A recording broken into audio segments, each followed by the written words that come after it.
कौन सी value find करना है। प्रैक्टिस सेट 2.2 का फर्स्ट क्वेश्चन है जो है एमसीक्यू बेस्ड, जहां पे आपको टोटल 4 ऑप्शंस दिए हैं।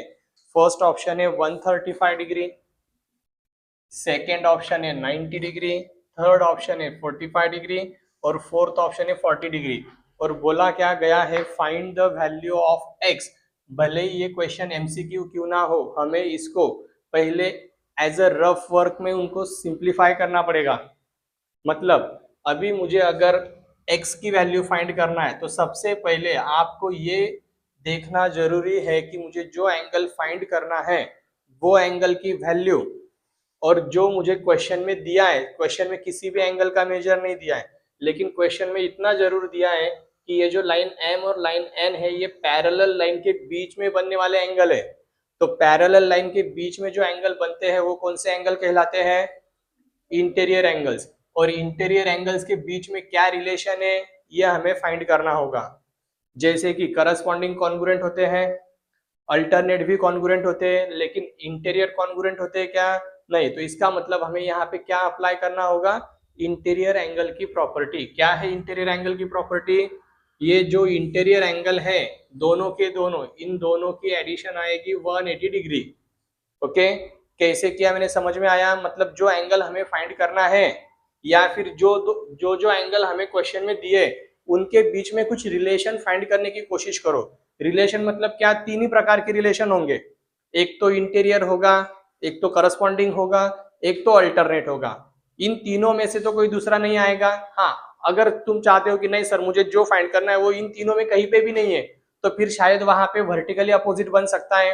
मतलब ये इस तरीके से, या फिर लीनियर पेयर बन सकते हैं। वर्टिकली अपोजिट भी इक्वल होते हैं और लीनियर पेयर सप्लीमेंट्री होते हैं। मतलब लीनियर पेयर एंगल और इंटीरियर एंगल ये सप्लीमेंट्री होते हैं, लेकिन कब, जब ये दोनों लाइन पैरेलल होंगी। तो मुझे अभी इन दोनों की एडिशन चाहिए। ये 3x है, ये 1x है। एडिशन करते समय कोई विषण की एडिशन होगी, 3 + 1 is equal to 180 degree. So x is equal to 180 upon में 4 आएगा।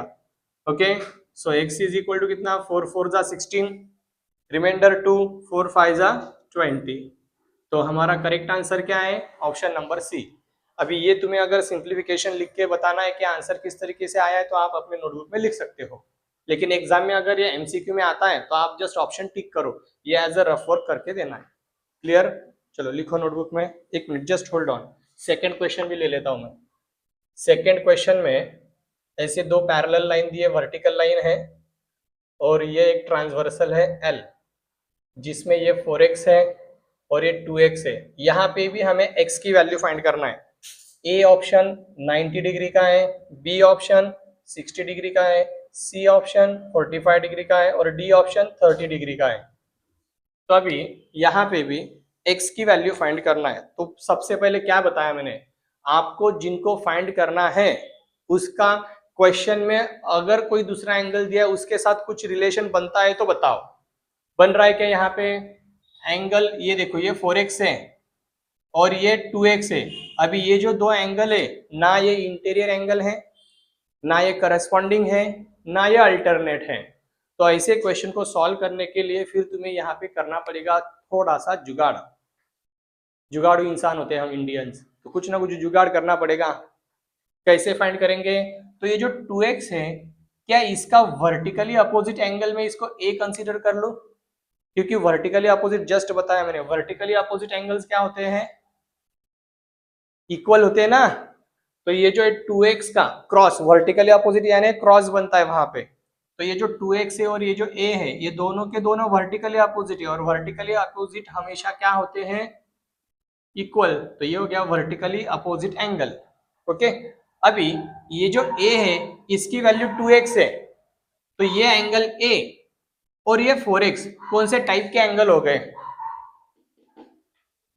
कौन से टाइप के एंगल हो गए, a और 4x। Now a + 4x is equal to 180 interior angle हो गए ना ये, और इंटीरियर एंगल सप्लीमेंट्री होते हैं। ये देखो ये लाइन और ये लाइन दोनों लाइन के बीच में आ रही है एंगल। ये कहां से आया, ये हमने खुद कंसीडर किया है।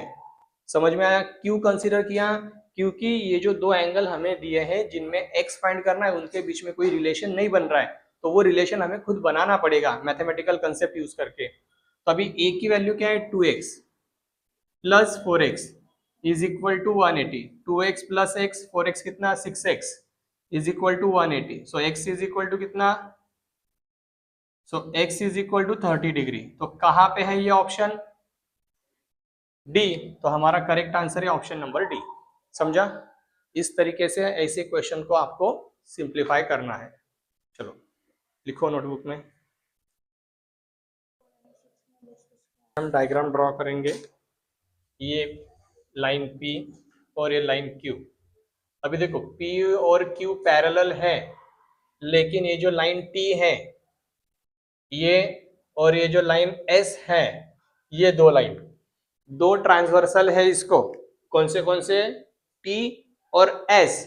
मतलब जब हम यहाँ पे जो भी एंगल के बारे में डिस्कस करेंगे तो हम T ट्रांसवर्सल को कंसीडर करेंगे, और इधर के एंगल जब मुझे फाइंड करना होगा तो हम S ट्रांसवर्सल को कंसीडर करेंगे, जहां पे P और Q क्या है, पैरेलल है।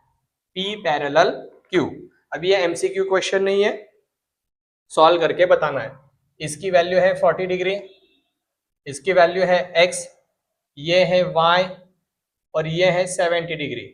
अभी देखो ये जो x है, इकडे लक्ष देगा, ये जो x है ये t ट्रांसवर्सल के ऊपर है, और ये जो y है ये s ट्रांसवर्सल के ऊपर है। मतलब मुझे दो अलग अलग ट्रांसवर्सल कंसीडर करके आंसर देना है। तो सबसे पहले हमने लिख लिया कि p और q क्या है, पैरेलल लाइन है। तो अभी ये अगर पैरेलल लाइन, तो सबसे पहले मुझे अगर x फाइंड करना है, तो अभी आप ये सोच रहे होंगे कि सर x और 70 तो करस्पॉन्डिंग एंगल दिख रहे हैं क्या, करस्पॉन्डिंग एंगल। लेकिन क्या ये करस्पॉन्डिंग एंगल पैरेलल लाइन की वजह से बने हैं? मतलब ये भले ही करस्पॉन्डिंग है लेकिन 70 और x दोनों इक्वल नहीं होंगे। क्यों नहीं? क्योंकि 70 और x करस्पॉन्डिंग है, लेकिन जिन दो लाइन की वजह से बन रही है वो दो लाइन पैरेलल नहीं। इसका मतलब मुझे अगर x की वैल्यू फाइंड करना है तो t ट्रांसवर्सल को कंसीडर करके ही फाइंड करना होगा। ओके, तो मैं अभी यहां पे लिखता हूं एंड ऑन t ट्रांसवर्सल। अभी 40 डिग्री और x इनके बीच में भी कोई रिलेशन नहीं है, ना ये करस्पॉन्डिंग दिख रहे हैं, ना ये इंटीरियर दिख रहे हैं, ना ये अल्टरनेट दिख रहे। तो यहाँ पे भी हमें क्या करना पड़ेगा, जुगाड़। तो क्या जुगाड़ करेंगे हम, ये जो 40 है ये 40 के एडजेसेंट में जो एंगल है उसको a कंसीडर कर लेंगे। अभी ऐसा करने से क्या हुआ, 40 plus a is equal to 180 degree, bracket में लिखेंगे हम लीनियर पेयर्स, क्योंकि लीनियर पेयर्स हमेशा क्या रहते हैं, सप्लीमेंट्री रहते हैं। ऐसा क्यों किया मैंने, अभी इसको a क्यों किया, क्योंकि ये जैसे ही लीनियर पेयर का कंसेप्ट में यहाँ पे अप्लाई करूंगा तो मुझे a की वैल्यू मिलेगी। a और x करस्पॉन्डिंग है, ये देखो ये ट्रांसवर्सल के राइट हैंड साइड में एंगल a डाउनवर्ड डायरेक्शन में है और एंगल x भी डाउनवर्ड डायरेक्शन में है, मतलब ये करस्पॉन्डिंग हो गए और इनकी वैल्यू दोनों की सेम रहेगी। तो अभी a इज इक्वल टू कितना 180, ये राइट में जाएगा तो माइनस हो जाएगा, तो a कितना आया 140 डिग्री। समझा? अभी अगर a 40 डिग्री है so therefore x is equal to a is equal to 140 degree, because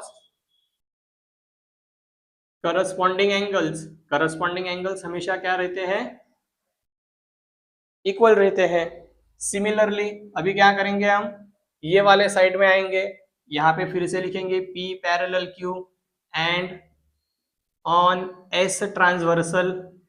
मतलब आप जब आंसर लिखोगे तो आपको ये भी बताना पड़ेगा कि आप कौन से लाइन को पैरेलल कंसीडर कर रहे हो, कौन से ट्रांसवर्सल के ऊपर फाइंड कर रहे हो। तो अभी मुझे एक बात बताओ, जो 70 है और ये जो y है इनके बीच में कोई रिलेशन है क्या? अगेन पिछले क्वेश्चन जैसा, ना ये इंटीरियर है, ना ये करस्पॉन्डिंग है, ना ये अल्टरनेट है। तो फिर से यहाँ पे जुगाड़ करेंगे हम, इसको कंसीडर कर लेंगे। अभी 70 और b इक्वल रहेंगे, क्यों? b is equal to 70 degree, क्यों? क्योंकि ये दोनों एंगल कैसे हैं, वर्टिकली अपोजिट। कैसे हैं, समझ रहा है ना, समझ रहा है क्या? ऐसे क्यों, मतलब कभी कभी कोई क्वेश्चन ऐसा होता है जहां पे दी हुई इंफॉर्मेशन कम होती है, वो इंफॉर्मेशन का यूज करके हमें आंसर नहीं मिलता है। तो ऐसे क्वेश्चंस में हमें एडिशनल अपने मन से कुछ ऐड करना पड़ता है, लेकिन ऐसा ऐड करो ताकि क्वेश्चन का मीनिंग ना चेंज हो, वरना तो क्वेश्चन ही बदल जाएगा। तो मैंने अभी यहाँ पे ये एंगल बी कंसीडर किया। अभी एंगल बी और एंगल 70 डिग्री ये दोनों इक्वल रहेंगे क्योंकि वर्टिकली अपोजिट एंगल है। अभी क्या करेंगे हम, ये जो y है और ये जो b है ये कौन से टाइप के एंगल हो गए, इंटीरियर, शाबाश। और इंटीरियर क्या होते हैं, नहीं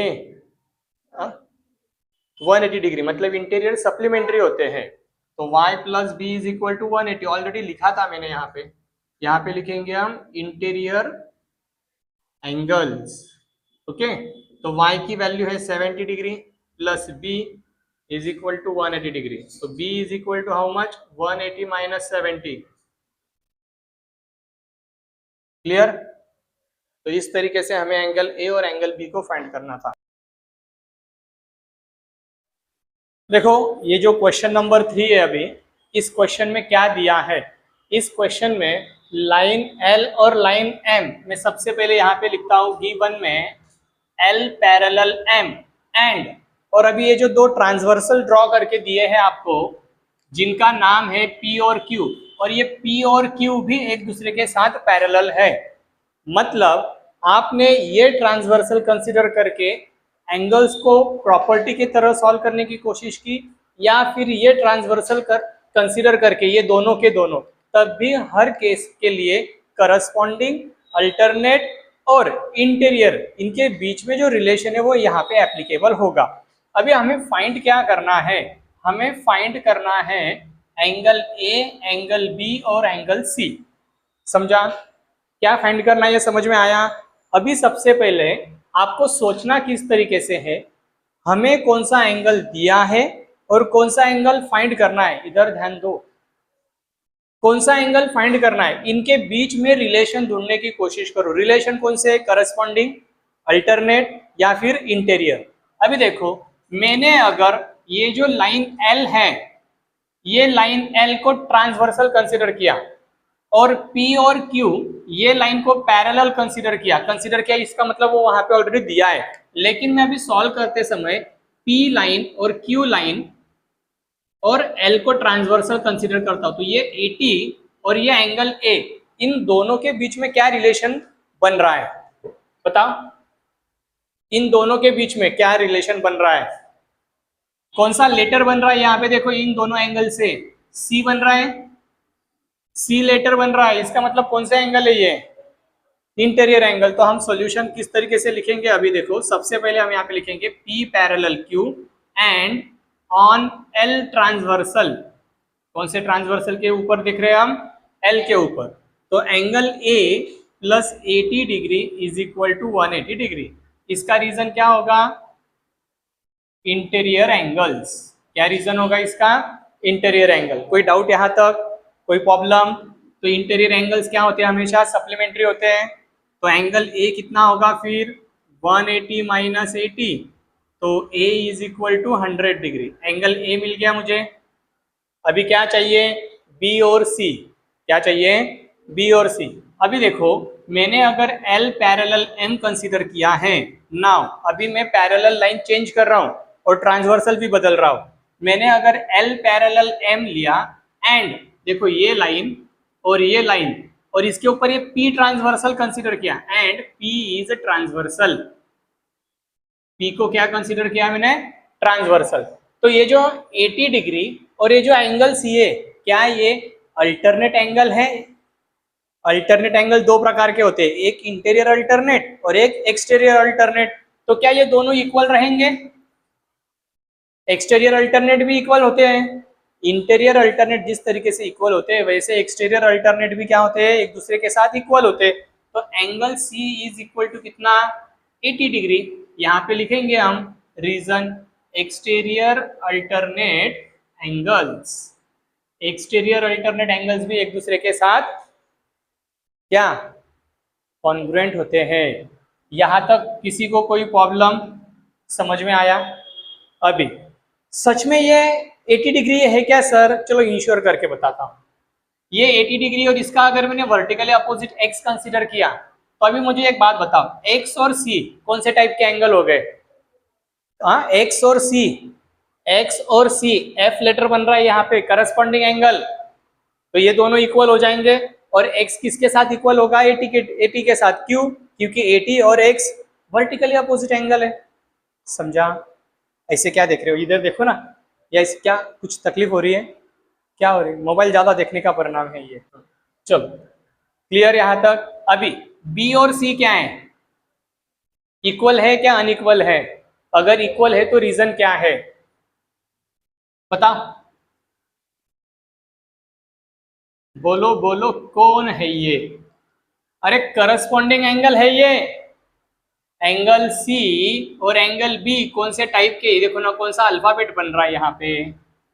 एफ बन रहा है। Are you getting? समझ में आ रहा है मैं किस तरीके से? सच में समझ में आ रहा है क्या? पक्का? तो एंगल बी और एंगल सी क्या रहेंगे? इक्वल रहेंगे। इसको रीजन देंगे हम करस्पॉन्डिंग एंगल्स, ये रीजन रहेगा उसका। और एंगल बी कितना है और एंगल सी कितना होगा? जितना एंगल सी होगा उतना ही एंगल बी होगा, 80 डिग्री। तो ये है हमारे इस क्वेश्चन का आंसर। इस तरीके से इसको सॉल्व करना था। क्वेश्चन नंबर 4 है। क्वेश्चन नंबर 4 में लाइन ए और लाइन बी, यहाँ पे लिखता हूं मैं गिवन में, गिवन ए पैरेलल बी, लाइन ए और लाइन बी क्या है? पैरेलल है। एंड एल लाइन जो है, एल क्या है? ट्रांसवर्सल। क्या है? ट्रांसवर्सल। हमें क्या क्या फाइंड करना है? हमें एंगल एक्स, एंगल वाई और एंगल जेड फाइंड करना है।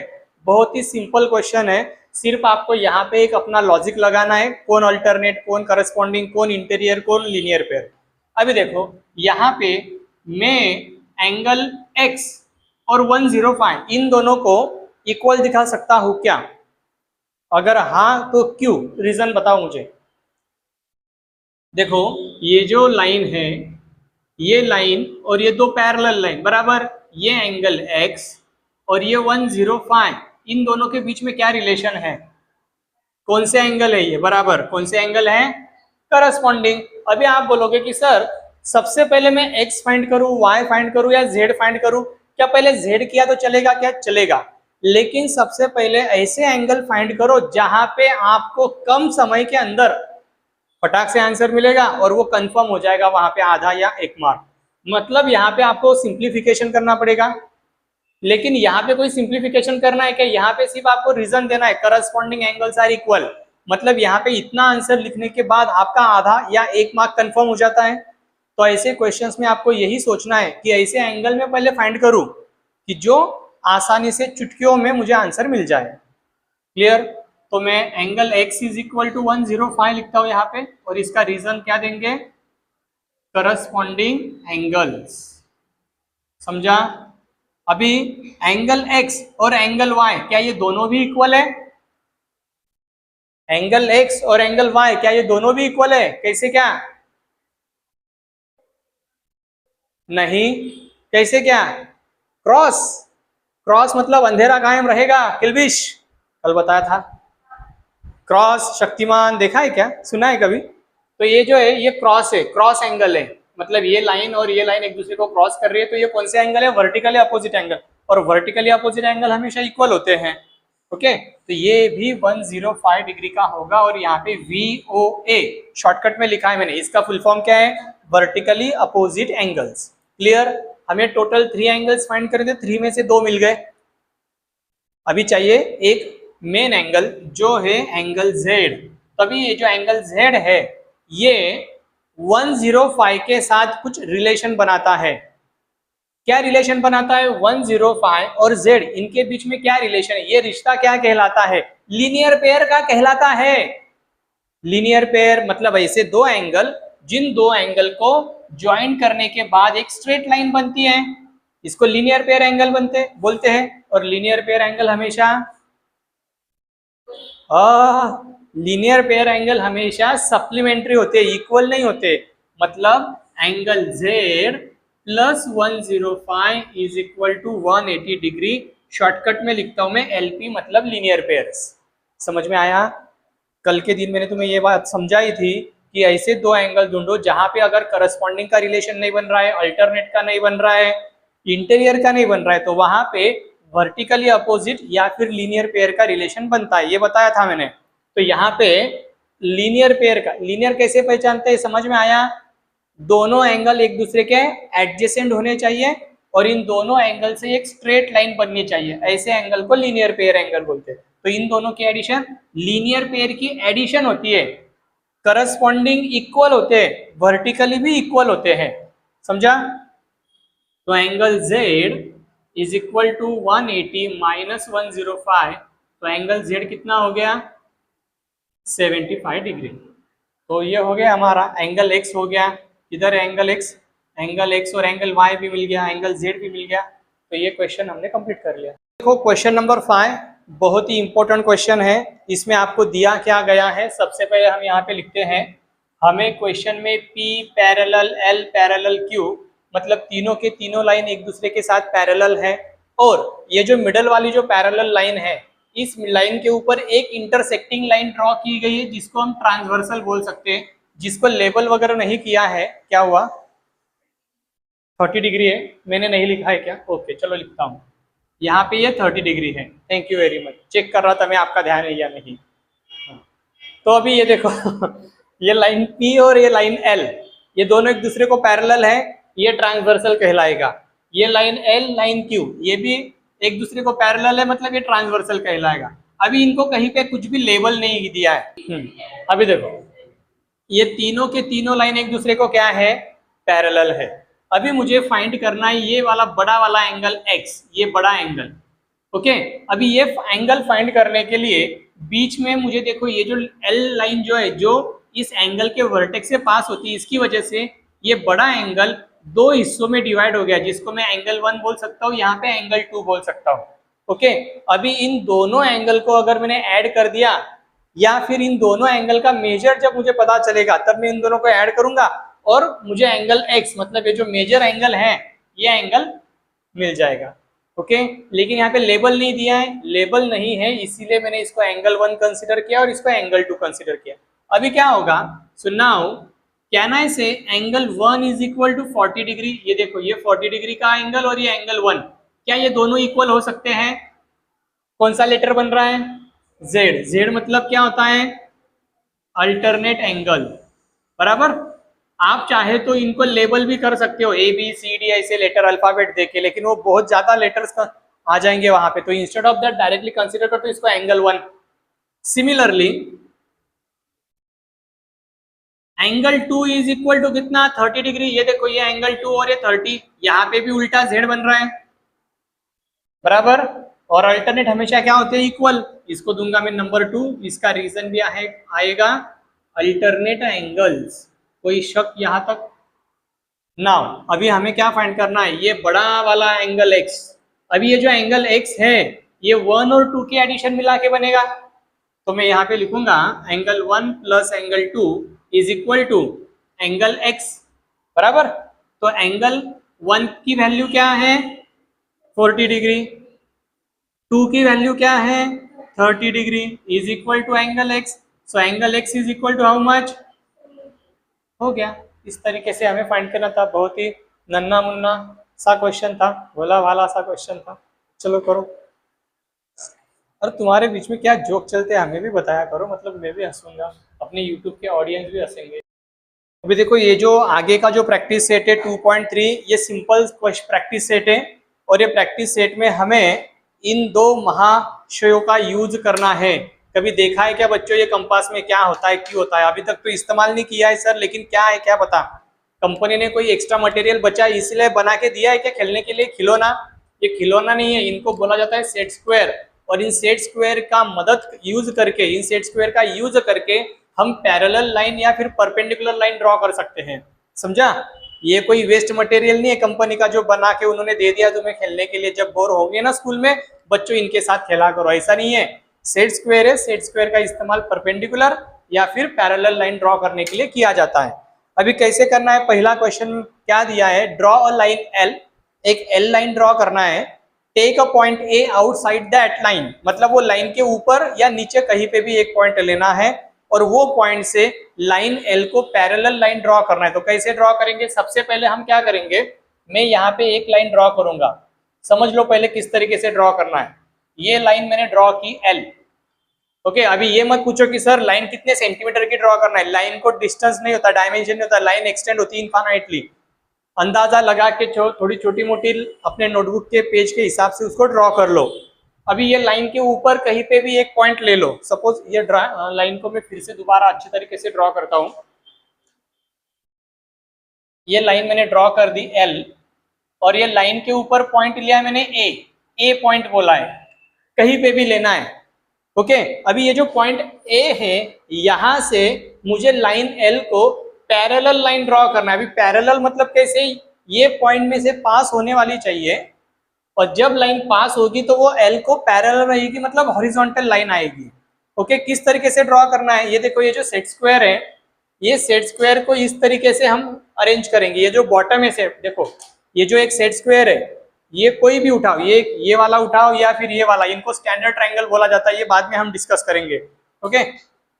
अभी ये जो है सेट स्क्वायर का ये जो परपेंडिकुलर आर्म है, ये लाइन और ये लाइन, ये दोनों लाइन एक दूसरे को परपेंडिकुलर है, ये वाली लाइन और ये वाली लाइन। तो ये एक जो परपेंडिकुलर लाइन है, ये ट्रायंगल का जो बेस है, ये बेस हम यहाँ पे अलाइन करेंगे लाइन एल के साथ, और ये जो दूसरी परपेंडिकुलर लाइन है, इसको पॉइंट ए की तरफ इस तरीके से शिफ्ट करेंगे। ऐसा हो गया। अभी दूसरा सेट स्क्वायर लेंगे हम, और ये जो दूसरा सेट स्क्वायर है, ये दूसरे, इसको मैं थोड़ा साइड में रखता हूँ। अब ये जो दूसरा सेट स्क्वायर है, ये दूसरे सेट स्क्वायर की ये परपेंडिकुलर लाइन और ये परपेंडिकुलर लाइन, ये लाइन, ये जो सेट स्क्वायर है जो हमने यहाँ पे पहले अलाइन किया था, उसके साथ ऐसे उसको अलाइन करना है, समझा? और इसको पॉइंट ए तक लेके जाना है, क्लियर? अभी ये पहला वाला बाजू में रख दो, और ये जो दूसरा वाला सेट स्क्वायर है, इसको बिना डिस्टर्ब किए इस तरीके से इसी लाइन ड्रॉ करो, और इसको एरो दे दो। चाहे तो आप इसको बाद में इधर लेफ्ट हैंड साइड में एक्सटेंड कर सकते हो इस तरीके से, और इसको नाम दे देंगे हम एम, और यहाँ पे बोलेंगे एल पैरेलल एम। इस तरीके से पैरेलल लाइन ड्रॉ करना है। समझ में आया? Is it clear? चलो करो। ये देखो बच्चों, अभी ये जो क्वेश्चन नंबर 2 है, इसमें भी आपको सेम इसी तरीके से कंस्ट्रक्शन करना है, सिर्फ वहां पे लाइन का नाम अलग है। तो ये मैं आपके लिए छोड़ता हूँ होमवर्क। अभी हम क्वेश्चन नंबर 3 सॉल्व करेंगे। अभी यहाँ पे भी क्या बोला है, take draw a line M. चलो ड्रॉ करो, लाइन एम ड्रॉ करो। क्वेश्चन नंबर 2 आप खुद ट्राई करना, सेम ऐसा ही करना है। मैंने एक लाइन ड्रॉ की जिसका नाम है एम, माली सर का एम लेटर, ओके। ये एम लाइन मैंने ड्रॉ किया। Draw a line N which is parallel to M, मतलब अभी हमें लाइन एम के लिए दूसरी लाइन ड्रॉ करना है जिसका नाम है एन। लेकिन वो लाइन कहाँ से ड्रॉ करनी है? पहले 2 क्वेश्चन में क्या बोला था, कहीं पे भी पॉइंट लो और ड्रॉ करो। लेकिन 3rd नंबर के क्वेश्चन में उन्होंने क्या बोला है, हमें वो पॉइंट कहाँ पे लेना चाहिए, 4 यूनिट डिस्टेंस पे। मतलब क्या करोगे, ये सेट स्क्वायर तुम इस तरीके से अरेंज करो, ओके। और सेट स्क्वायर के ऊपर मार्किंग होती है 1 सेंटीमीटर, 2 सेंटीमीटर, 3 सेंटीमीटर, इस तरीके से। तो 1 2 3 4 ऐसा काउंट करके 4 पे एक पॉइंट मार्क करो। सपोज उसको मैंने पॉइंट पी नाम दिया, ओके। रुको जरा, कहाँ पे लिया मैंने अभी ये, exactly at point, exactly at 4 unit distance. अभी जिस तरीके से हमने पहले क्वेश्चन में सेट स्क्वायर रखा था, फिर दूसरा सेट स्क्वायर इसके साथ अलाइन किया, और पहले को बाजू में करके यहां से इस तरीके से लाइन ड्रॉ की, बराबर। सेम कंस्ट्रक्शन है, सिर्फ फर्क इतना है कि पहले हमने पॉइंट ए कहीं पे भी लिया था, लेकिन पॉइंट एल पी अभी हमें एट अ 4 यूनिट डिस्टेंस पे लेना है। तो मैं यहाँ पे इस तरीके से डॉटेड लाइन ड्रॉ करूंगा और यहाँ पे बोलूंगा 4 सेंटीमीटर, समझा? और इसका नाम होगा एन। इसको शायद आप चाहते हो तो इसको लेफ्ट में भी एक्सटेंड कर सकते हो। तो यहाँ पे बोलेंगे हम M parallel N at 4 centimetre distance, समझा? चलो ड्रॉ करो, और यहाँ पे हमारा ये लेसन खत्म होता है। हाँ, स्केल से भी आप 4 सेंटीमीटर मेजर कर सकते हो, कोई प्रॉब्लम नहीं। तो चलो बच्चों, अगर आपको वीडियो अच्छा लगा है तो लाइक करो, शेयर करो अपने दोस्तों के साथ भी। मिलते हैं नेक्स्ट वीडियो में।